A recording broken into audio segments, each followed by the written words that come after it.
తెలంగాణలో స్థానిక సంస్థల ఎన్నికల నిర్వహణ దాంతో ముడిపడి ఉన్న బీసీలకు 42% రిజర్వేషన్ల అంశంపై ఎలా ముందుకెళ్లాలనే దానిపై త్వరలోనే అధికార కాంగ్రెస్ ఒక నిర్ణయం తీసుకోనుంది. ఇందుకోసం రాజకీయ వ్యవహారాల కమిటీ సమావేశం నిర్వహించి అందులో చర్చించి తుది నిర్ణయం తీసుకోనున్నట్లు విశ్వసనీయంగా తెలిసింది. రిజర్వేషన్లపై ఒక నిర్ణయానికి వస్తే స్థానిక సంస్థల నిర్వహణకు సంబంధించిన అంశంపైన ఈ సమావేశంలోనే చర్చించనున్నట్లు సమాచారం. ఈ మేరకు పీఏసీ సమావేశాన్ని నెల 20 లేదా 21న నిర్వహించే అవకాశం ఉందని పార్టీ వర్గాల ద్వారా తెలిసింది. వాస్తవానికి 18వ తేదీనే కేబినెట్ భేటీ నిర్వహించి ఆ తర్వాత పీఏసీ సమావేశం పెట్టి ఒక నిర్ణయం తీసుకోవాలని భావించారు. కానీ రాష్ట్రంలో వారం నుంచి వానలు కురుస్తుండడం, మరో 2-3 రోజుల పాటు భారీ వర్షాలు ఉండొచ్చన్న వాతావరణ శాఖ సూచనల నేపథ్యంలో వాయిదా వేశారు.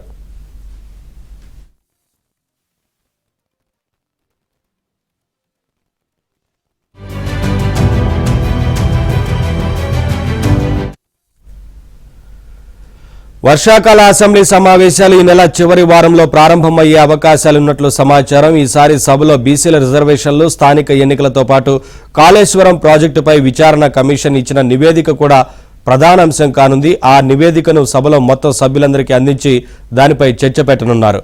అలాగే కాళేశ్వరం నిర్మాణం నుంచి కూలడం వరకు జరిగిన పరిణామ క్రమాన్ని పవర్ పాయింట్ ప్రజెంటేషన్ రూపంలో సభలోని సభ్యులకు వివరించే అవకాశం ఉందని కూడా తెలిసింది.